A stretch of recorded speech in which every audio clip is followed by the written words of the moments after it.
Okay, we'll begin the meditation with these lines from the Hare Kandi Saptasati. Thou art the form of bliss and the energy of consciousness. Thou art the supreme knowledge and the divine experience. Thou art full of mercy and the image of the Guru. O Goddess, Mother of the universe, to thee I bow, protect me always. Thou support the universe. Thou art the true mother of the world.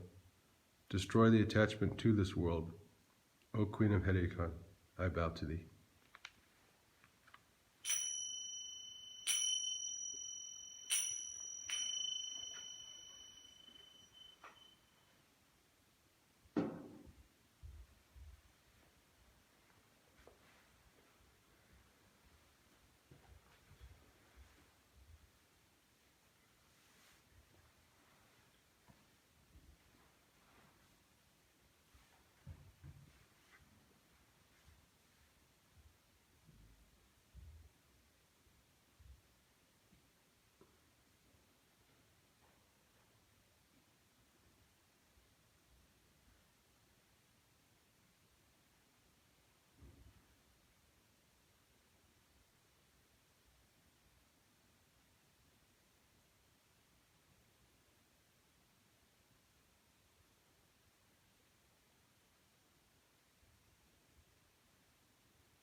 So now we'll have a discourse on two demons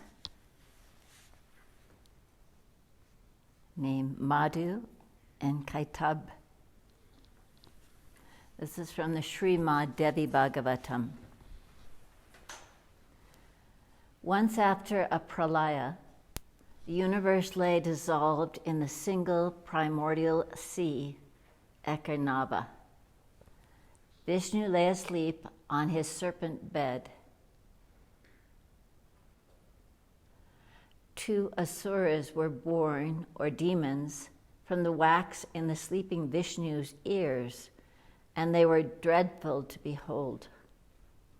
Madhu and Kaitabh grew to manhood in the plumbless Ekarnava, which are the waters of infinity, containing all places, all ages, and all souls. They grew swiftly and were soon as immense as they were powerful and hideous. They spoke to each other wonderingly, "What is this marvelous sea? Upon what foundation does it rest?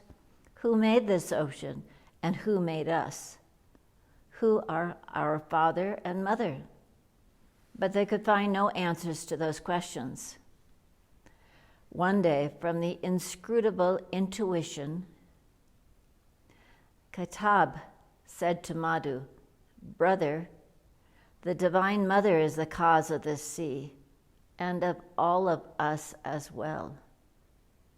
As soon as those words were out of his mouth, the two demons heard the blessed Vagbija in the air, the seed of all mantras, who is the Devi Saraswati herself. When that mantra receded, those horrible wax demons began to chant it themselves until, in a blaze of lightning above them, they saw the brilliant embodied form of Devi Saraswati.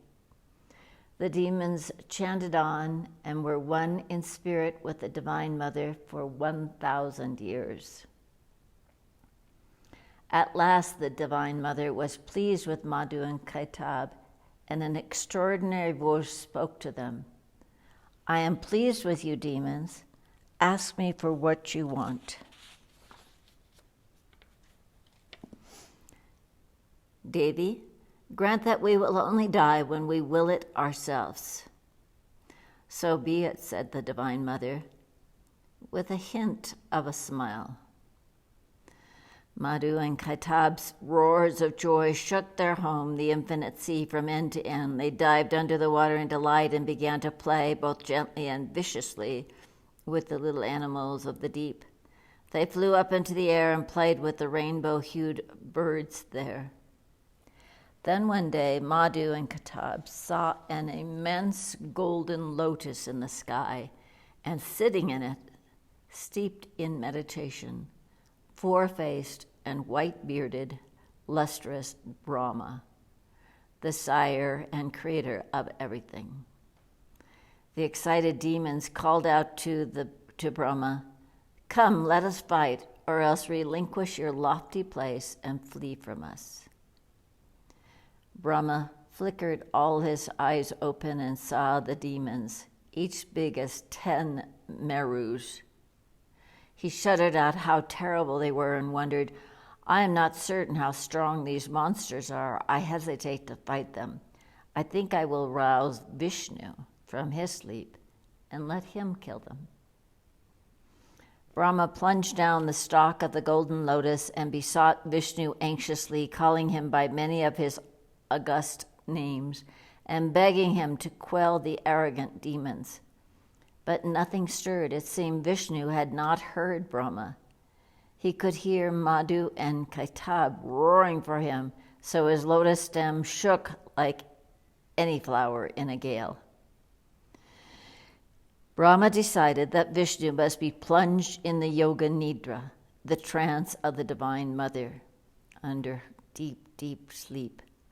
He began to worship the Divine Mother, the ancient Mother Bhagavati. He said, "Bhagavati, you hold Vishnu in your deepest power, so that he does not stir, although I have called his every name with such fervor. Madhu and Kaitabh mean to kill me, Devi, and terror grips my soul. Save me from fear, Mother, or kill me with your own hands.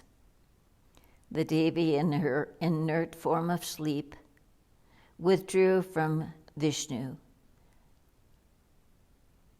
leaving his eyes, his mouth, his nose, his heart, and finally his whole body. Vishnu stirred on his serpent bed. He yawned. In moments, Vishnu's form was again as splendid as 1,000 suns, where a short while ago it had been muted and quenched. Vishnu opened his lotus eyes and saw Brahma standing before him, trembling. Vishnu spoke to Brahma in a voice like soft thunder. Why have you abandoned your meditation, Brahma? Why do you tremble? Brahma whispered, I am in terror of my life, Vishnu. The Asuras, Madhu and Kaitabh, want to kill me. Mahavishnu said languidly, fear them no more. I will kill them for you. At that moment, Madhu and Kaitabh arrived there roaring. The demons trod water easily, and their savage faces lit up when they saw Brahma. Madhu hissed, So, this is where you have come to hide, coward. Come and fight. We will kill you first, and then this blue fellow lying on the snake. Kaitabh sneered, Either fight or say you are our slave, and we will let you live. Vishnu roared like the thunder, the storm that ends the worlds. Come and fight me, Asuras. His eyes rolling, Madhu sprang at Vishnu, while Kaitabh stood back. They fought on Ananta. They fought on the waves of Ekarnava. They fought under the water and in the sky, furiously striking each other with stupendous blows. Vishnu and the demon, born from his earwax. Brahma returned to his lotus and peered down from safety at the duel, while the Divine Mother, the Devi, watched from everywhere. The battle was ferocious, and both the demon and Vishnu tired.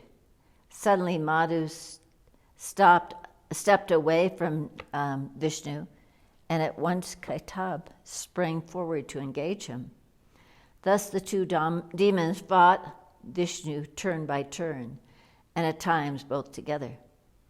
Vishnu battled the sinister brothers without rest for 5,000 years, and he grew tired. Seeing the god wane, the Asuras crowed in triumph. Vishnu, if you are vanquished, join your palms and raise them above your head to say, you are our slave. Otherwise, we mean to kill you first and then to drink Brahma's blood.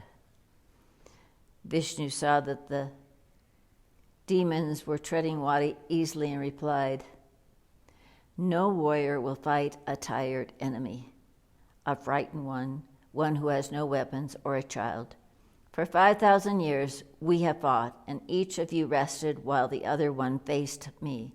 But I have had no rest, Asuras, and I am tired.